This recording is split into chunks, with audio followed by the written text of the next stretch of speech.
Hello everyone, this is Marcel. Welcome to my channel. So for today's topic, I want to discuss emotional damage. I'm going to briefly discuss the way the brain functions, how it interprets emotional trauma, how the genders differ in relation to trauma, how society perceives the relevance of emotional trauma, and finally wrap it up with my perception of how emotional bonding and trauma affects relationships. I'm sure there might be some out there that will disagree with my views, and that's fine. They're welcome to. It's the beauty of psychology is that a big portion of it is relative. Considering it's a field that's advancing almost constantly, it would make sense to take anything you hear in regards to psychology with a grain of salt. Having said that, this video is still likely to summarize a lot of different concepts that most people may not recognize when it comes to the psychology of trauma and emotional harm. How various people recuperate from said harm. First of all, recognize that the brain, and therefore the emotions and consciousness of a person, is an organ. By that I mean it functions in much the same way as the heart, liver, lungs. It operates by using energy. It's influenced by hormones and chemicals. It provides a function for the body. In the case of humans and higher organisms, beyond that of simple respiration and bodily functions, but it still operates like an organ. It has a limited range of stress tolerances when it comes to how long it can go without energy or nutrients, how long it can go under a heightened stress or excessive work before it starts to break down. In the case of humans specifically, the mind is required to go through an abnormal number of stressors that wouldn't have been existent in prehistory, or at least not to the same degree. For example, evolution couldn't have planned forward for finding your spouse cheating on you, or losing the title to your house to the bank. Fight or flight responses are typically the first line of defense for survival, and emotionally speaking, those kind of stimuli don't warrant that kind of response, at least in most cases. So people will find themselves having to find ways to tolerate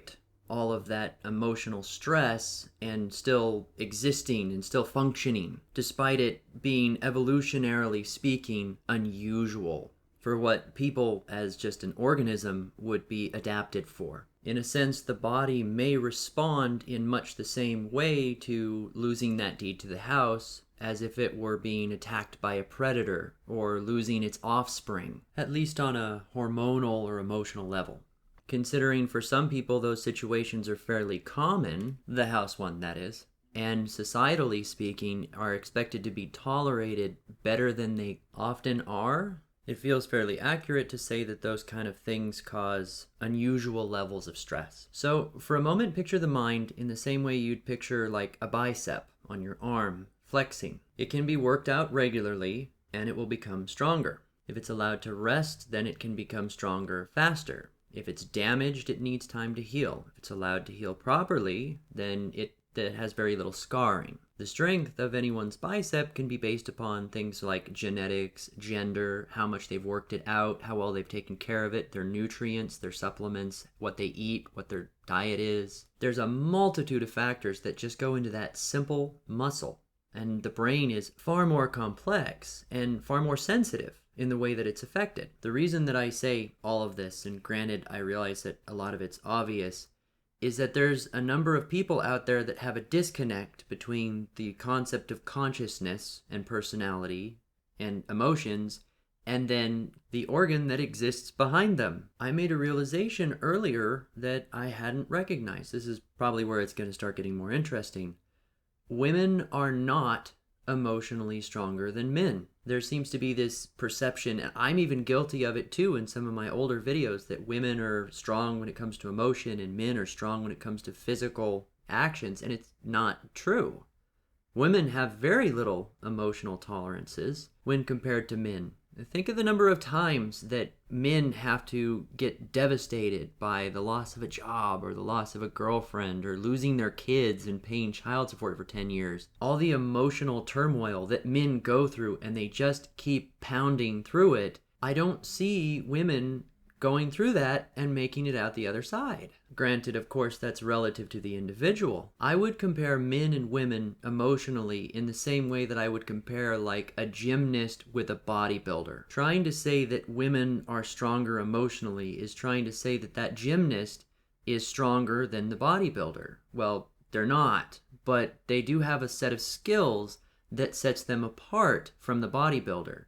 That bodybuilder could likely crush them with a single squeeze, but the thing is that they would have to catch them first. The gymnast, for example, might be very agile, could dance around them and just avoid them completely. And keep in mind, we're talking an analogy here, not literally. And that would be more than enough to win the situation to their favor, forgiving the competitive analogy. Women have emotional skills and abilities. They have the capability of actually depositing their emotions on other people. It comes almost naturally to manipulate most men into doing what they want. Men are not typically able to do that. They internalize their emotions much more often. They don't offload them, which means that they also have to cope with them internally, which over time, if allowed to heal, allowed to interpret those experiences properly and get back up to normal afterwards, they can actually become quite strong.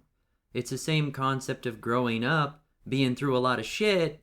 They're not going to be weak. Of course, if men were able to just dump off all their negative emotions on other people with the snap of a finger, then they probably would not be as strong as they are now. So I've recognized through society that any kind of emotional difficulties that a woman goes through is taken very seriously. If her husband or boyfriend is causing her problems emotionally, it's dealt with hastily. Anything involving work or school, if all they have to do is say something, and they get a multitude of officials or white knights to run and help them. But if a man has any kind of emotional trauma, he's automatically perceived as weak. He's expected to endure. Now, granted, this is not a touchy-feely video. Men should be stronger. But not having any problems taken seriously, disregarded, or even being criticized for them puts men in situations where they can't find the resources they need to actually survive a lot of the turmoil that they're going through. Everyone has a snapping point. This is why the male suicide rate is so high. So let's move this discussion forward a little bit. Now, emotional damage when it comes to relationships. So when a person learns something, like practice for a test or prepares for a job interview, maybe has a bad experience, those things are remembered. They leave an imprint on the mind. For those that agree that women imprint more when it comes to who they're dating, at least in an emotional sense, we may also agree that they carry on a lot of those memories with them in further relationships. In a sense, men bond more physically, women bond more emotionally. Does anyone disagree with that? I'd be curious to know your thoughts. I don't know who said it first, but I like the concept that every time a woman bonds with a new partner, her ability to pair bond is divided by half. That feels really accurate to me. So after the third or fourth boyfriend / husband, they're going to be able maybe a quarter or an eighth or 16th of the available bonding is still there. And it gets to a point where they've been through enough boyfriends or husbands that they become emotionally numb. It doesn't matter how the relationship goes because it's just going to end anyway. They don't take it seriously. Now, of course, I'm not disagreeing with something that I believe Turd-Flinging Monkey says a lot, which is that women love differently than men do. I'm just saying that a woman's best chance at having a solid, dedicated relationship that's going to last and have the emotion behind it is going to be towards the earlier part of her life before she rides the carousel. If she does at all. Consider how many women have gone seeking the excitement and the love and the passion that they experienced on their first relationship, hopping between guys, trying to find that original feeling again, trying to chase the dragon, but never quite coming up. Every guy has his shortcomings that never really replaces that experience. Well, it's because it was a novel experience and that was probably the strongest bond that she'll ever have. Every further bond is just the next boyfriend. Then once kids come into the picture, it throws a huge wrench in that engine. They become the priority and the main focus, and the guy gets completely dumped to the side. Though that's another discussion entirely. The thing is that love and romance modern times is supposed to be an emotional experience. And with every subsequent boyfriend, women become more emotionally affected by their experiences previously. In the case of men, they recover much more effectively. And for a blue pill guy, he has to. Because if he doesn't, he's not going to be able to succeed even at the slightest with the next girlfriend.